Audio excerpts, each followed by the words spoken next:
Sebagian dari pemerintah daerah belum mengusulkan kuota untuk rekrutmen pegawai P3K. Hal ini disebabkan karena sebagian Pemda beranggapan bahwa gaji untuk pegawai P3K nantinya akan dibebankan ke anggaran daerah.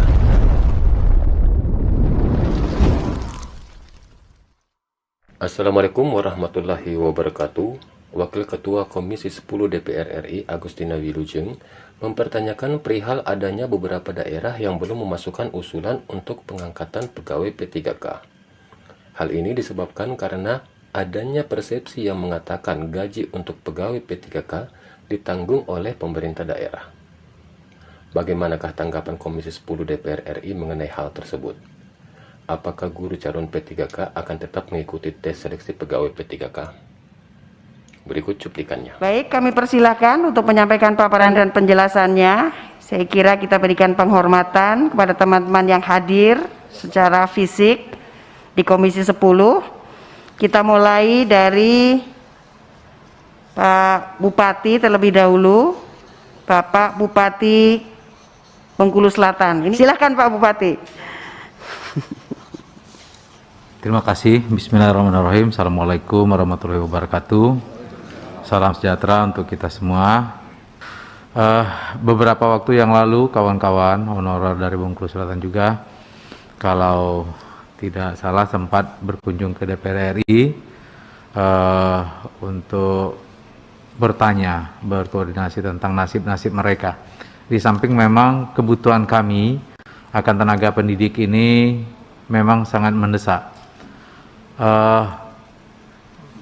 Cukup banyak atau katakanlah proses pembelajaran di Bengkulu Selatan itu sangat tergantung sekarang dengan tenaga honorer.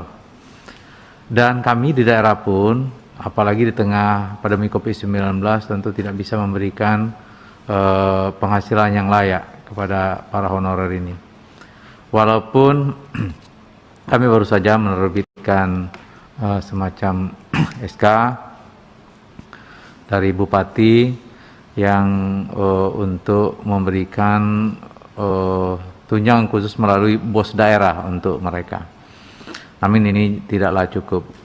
Sekali lagi besar harapan kami para honorer yang ada di Bengkulu Selatan atau di beberapa kabupaten sebagaimana kami yang hadir di sini untuk dapat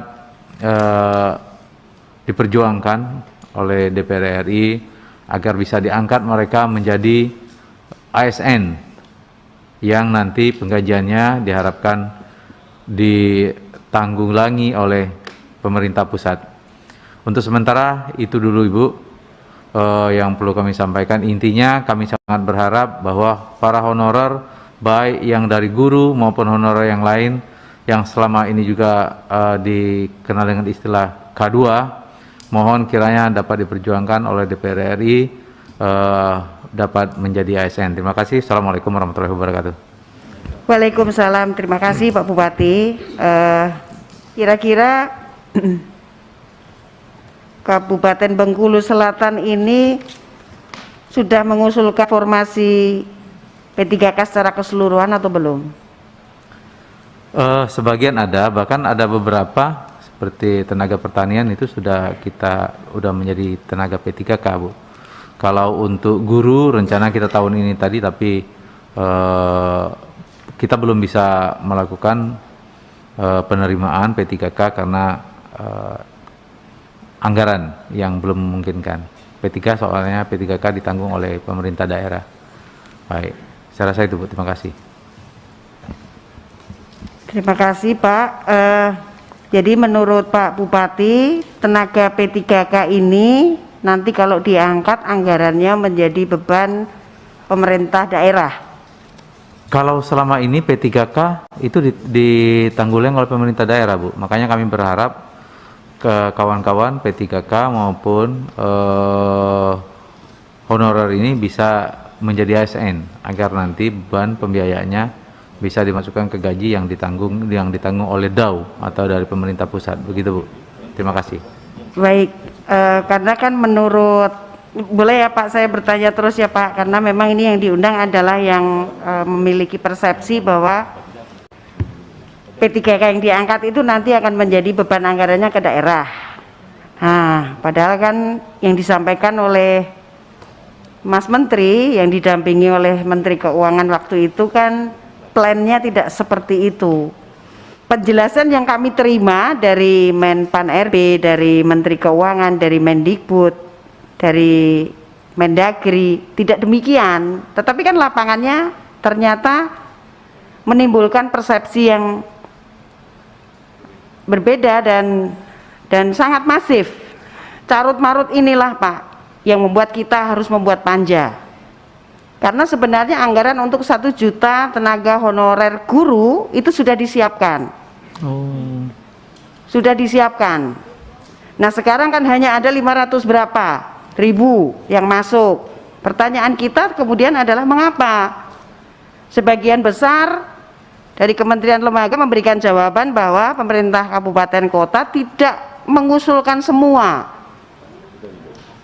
Nah nyatanya faktanya ini ketika kita memanggil kabupaten kota, kita melakukan kunspik, kita mendapati kenyataan bahwa ada surat menyurat tersendiri di beberapa kementerian itu yang tidak seiring dengan keputusan bersama para menteri dalam proses menyelesaikan GTK honorer ini.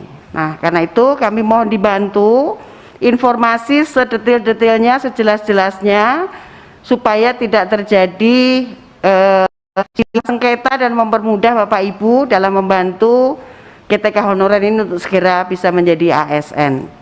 Ketua, interupsi Ketua. Silakan.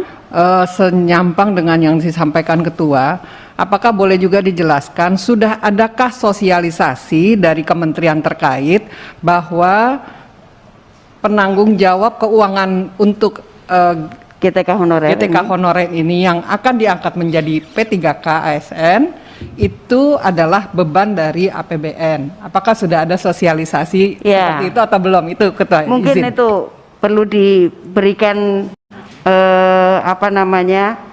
jawaban juga dari teman-teman di kabupaten kota. Silakan Pak Bupati. Baik, saya tambahkan lagi. Sebagai contoh Bu, kami sudah mengangkat P3 honorer untuk Dinas Pertanian. Dan ini menjadi beban tanggung jawab APBD Bu, kita. Ketua, izin Ketua, interupsi. Ini bukan P3K yang lain, ini khusus sebagai untuk contoh guru ini, honorer. Sebagai contoh Bu, ini sebagai contoh saja yang membuat kami agak ragu, tidak merasa yakin untuk guru. Ya, pengalaman ini menjadi beban kami dan tidak dialokasikan tambahan melalui DAU. Nah, sementara guru jauh lebih banyak kebutuhannya, Bu Dewi Koryati, lebih banyak kebutuhannya daripada tadi, dan cukup besar kebutuhan guru ini. Memang kurangan guru kita. Kalaupun seandainya kita angkat ini atau kita terima ini dalam bentuk tenaga P3K, kami yakin APBD kita tidak cukup. Kami yakin APBD kita tidak memungkinkan untuk membiayai itu atau menggaji mereka. Sementara sampai saat ini belum ada penjelasan ataupun surat resmi dari pihak kementerian, baik keuangan maupun pendidikan, bahwa untuk P3K honorer tersebut ditanggung oleh pemerintah pusat, baik secara langsung maupun nanti disalurkan melalui APBD. Nah, ini yang membuat kami juga gamang. Kalau memang ada kejelasan, ya kami tentu bisa bersikap apakah dengan APBD ataukah memang menunggu dari pemerintah pusat. Jadi sekali lagi Bu, tidak ada kejelasan. Pengalaman kami pengalaman kami pada pertanian itu membuat kami menjadi takut. Kami khawatir, kami lakukan pengangkatan nanti, kami beban luar biasa dengan APBD. Ini yang tidak mungkin dilakukan, apalagi di tengah pandemi COVID-19. Baik, saya rasa itu Bu ke penjelasan dari kami. Terima kasih. Baik Pak, terima kasih. Cukup jelas ya bagi kita bahwa Bu Dewi tidak ada sosialisasi ya tentang pembiayaan P3K setelah diangkat menjadi ASN ini nanti menjadi tanggung jawab pemerintah pusat maupun atau pemerintah daerah atau pemerintah provinsi. sehingga muncul kekhawatiran ketika diusulkan dan diangkat menjadi P3K, APBD-nya tidak cukup untuk membayar gaji guru yang diangkat menjadi ASN. Terima kasih. Selanjutnya kami berikan kesempatan kepada Pemda Kabupaten Banyumas, Pak Wakil, kami berikan waktu seluas-luasnya. Assalamualaikum warahmatullahi wabarakatuh. Salam sejahtera, Om Swastiastu, Namo Buddhaya, salam kebajikan. Yang kami hormati pimpinan dan anggota RDP Panja Komisi 10 dengan Komda. Langsung saja menyambung yang dari Bengkulu. Memang betul belum ada pemberitahuan tertulis dari kementerian, baik itu Kementerian Pendidikan maupun Keuangan, hanya lisan saja. Ya, lisan. Kemudian kuota dari pemerintah untuk formasi P3K untuk Kabupaten Banyumas sebanyak 3.000 guru terbagi 3 tahun. Kita sudah mengusulkan per tahun 1.000. Yang dikhawatirkan apabila nanti ternyata itu harus dibebani APBD, maka kita tidak bisa memenuhi 3.000 selama 3 tahun. Karena APBD-nya terbatas sekali. Kemudian sisa K2 yang sudah tes berkali-kali ASN tetapi nggak lulus-lulus, mungkin ya karena sudah saingannya juga masih muda-muda ya, fresh graduate semua, itu masih ada 62 orang Ibu yang belum lulus-lulus ya. Ini ada surat juga aspirasi dari teman-teman GTKHNK 35+ Kabupaten Banyumas. Saya bacakan aja ini, tadi ngebel saya print ya. Aspirasi guru-guru honorer Banyumas. Yang pertama, permasalahan PPPK kalau toh sudah mentok dan itu yang akan tetap dilaksanakan oleh pemerintah, mereka berharap masa pengabdian, usia dan sertifikasi bisa menjadi bahan pertimbangan untuk langsung diloloskan tanpa melalui tes. Yang kedua, harapan mereka adalah prioritas untuk yang 35+, kalau bisa cukup dengan pemberkasan saja, ini permintaan mereka Ibu ya. Kemudian yang ketiga, tenaga pendidik, yang ini agak susah ya, baik penjaga sekolah maupun perpustakaan serta guru agama dan guru olahraga, kami mohon diberikan penambahan kuota sesuai dengan kebutuhan ASN di masing-masing wilayah untuk menutup kekurangan tenaga ASN. Ini sudah jalan ya. Yang keempat, harapan yang paling utama, mereka tetap kepengin kepres PNS untuk seluruh honorer. Saya kira itu aja, Pak Agustin. Harapannya adalah masa pengabdian, sertifikasi, usia mendapatkan poin khusus, kemudian mendapatkan prioritas untuk diangkat. Yang ketiga adalah tenaga kependidikan, itu juga mendapatkan tambahan kuota. Ya. Yang pertama mungkin saya bisa memberi penjelasan karena pada saat bersama-sama dengan Sesdirjen GTK waktu Kunspik di Sragen, masa pengabdian, sertifikasi, usia dan lain sebagainya, kemudian apakah diperlukan tes atau tidak, sudah mendapatkan penjelasan yang cukup bagus. Ini karena teman-teman Komisi 10 ini menteror gitu ya teman-teman di Dirjen GTK supaya udahlah diangkat aja gitu, nggak usah pakai tes. Kenapa? Tetapi ternyata undang-undangnya tidak memperbolehkan demikian.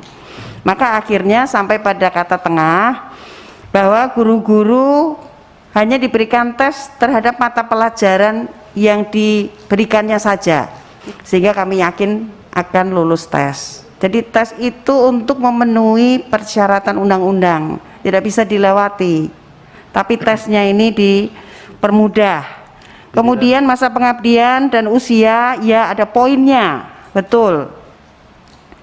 Kemudian yang tenaga kependidikan masih sedang dibicarakan. Kemudian kalau ada keinginan apakah mereka bisa diangkat menjadi pegawai negeri sipil, tidak bisa menjawab itu karena panja kita ini mengawasi kegiatan pemerintah, program pemerintah hari ini dalam proses pengangkatan honorer menjadi P3K. Kalau mungkin mau jadi PNS, mungkin nanti kalau memang pemerintah sedang mengadakan program untuk membuka program PNS untuk guru, nah itu pada saat itu mungkin kita bisa memperjuangkannya. Terima kasih Pak Wakil.